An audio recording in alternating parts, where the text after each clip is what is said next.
Hey everyone, it's Carmelia Ray, and I'm here with Nainesh, the fragrant lawyer. And today he's going to be reviewing a fragrance by Creed.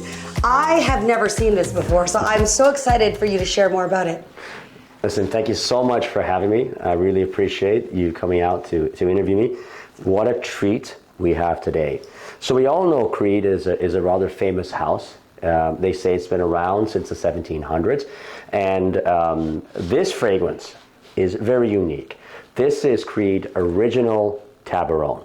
So I've got the 250 vial, almost full. The only part of it's not full is the decant over here. And very hard to get now. I think they re-released this fragrance maybe about 10 years ago to see if, and then it went out of their vault. There's a theory, Carmelia, interesting, when this fragrance was released. And I tell you, maybe we got to ask Oliver Creed, because there are those who say this was Winston Churchill's fragrance. Ooh. There were those who say it came out in 1970. So we don't know. All I can say is, you know what? If this fragrance was available for Winston Churchill, a debonair, classy man who smoked the nice cigars, sort of in the dark seats, and when he made his decisions, this would be the fragrance. And today, we have a little... You did a little pairing. I love how you always like to choose fragrances and drinks according to, I guess, your mood. How are you feeling today? I'm feeling... Sophisticated? Well, yes.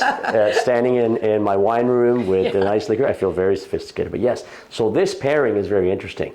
And I'll tell you why. First, what I'm having is Macallan Enigma. It's an amazing, amazing scotch. Cheers. Very smooth. Cheers. And you're having a wonderful cab, a red wine.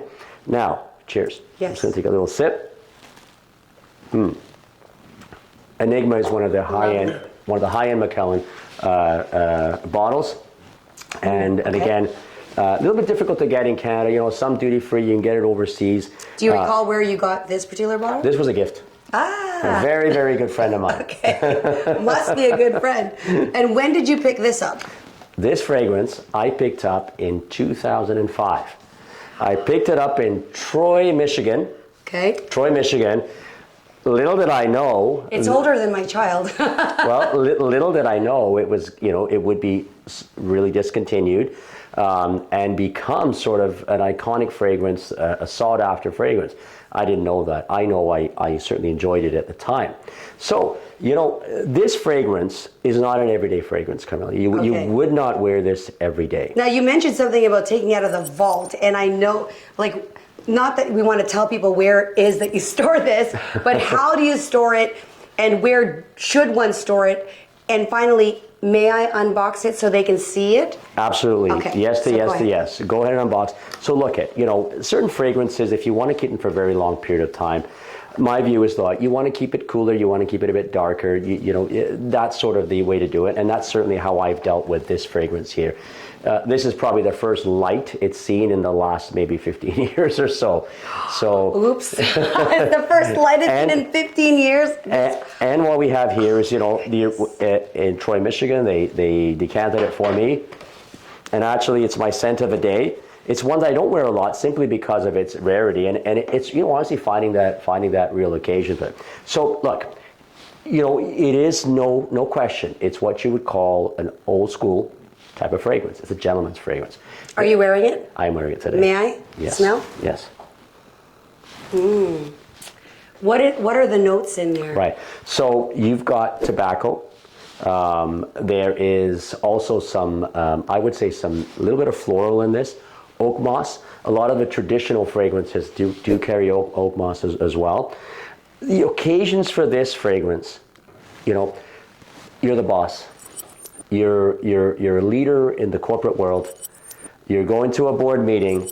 You're a bit older, and you want that respect, or you do carry that respect normally, but this is going to add to it because it's going to give you that little extra authority behind you. This is when you wear this. It immediately brings me to Winston Churchill's speech. Yes. Four score and 20 years ago, right? If it was a Churchill, yes. Well, Churchill was on the, we'll fight them on the beaches and so on and so forth. But I tell you, this is, look, if you can get it, really try to get your hands on it. It's probably one, this is one that I've had for a very long time. It's not available. This is discontinued, so this is a very special bottle. It's certainly one that I would decant, maybe sell a little bit of, but I certainly want to keep this stock with me because it's just it's so traditional, it's so manly, it's going to set you, I think, above from the rest. Now, let me, when it comes to being the boss, a fragrance is not going to make you what I would call the boss. It's not going to do that by itself. You need a number of things to do that. Number one, you need to have courage. You need to have practicality, right?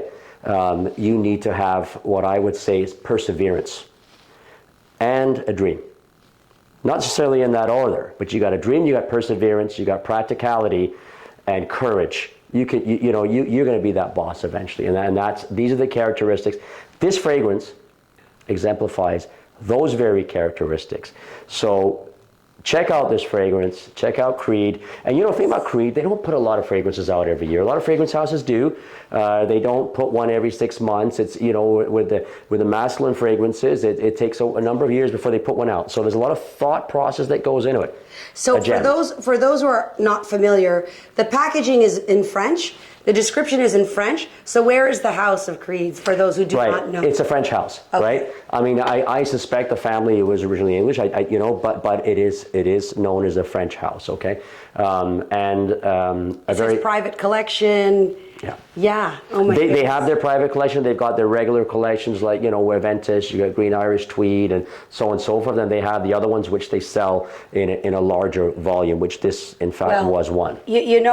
For this being close to 20 years that it's been in your possession, you are using it very sparingly. So can you recall the occasions to which you personally had worn this fragrance? When I first got it, I probably wore it a little more. If I've gone to a gala. You probably regret that now. Well, no. I mean, it gives you a presence. It really is. Corporate events, and I've got a lot of fragrances, so it's one that I would reach to where I just, I really. I feel like the boss. I feel like the king here, and I'm going to get my point across. This is something I'm going to wear, and that is the time. That is the time you wear this. Remember, you wear the fragrances for yourself, of course, you do that. But they do complement your attitude, your behavior, your attire, right? They do that. But this is one that can really complement you if you're a gentleman, but you're the boss and you have power and you're striving for power. And finally, this came in the package. Can I ask what this is? So this is a little decanter, okay? So that would help you. It's the funnel that you would transfer the main fragrance into here. It's a funnel. It's a funnel that they put in here when I got this in 2005. I feel like this is liquid gold. Sure smells like it. Yeah. Well, thank you so much for that, Nainesh. For those who really enjoyed, please like and subscribe. If you have a particular fragrance that you would like the Fragrant Lawyer to give his view on, make sure you leave it in the comments. And with that, we'll see you in our next episode. Cheers. Cheers.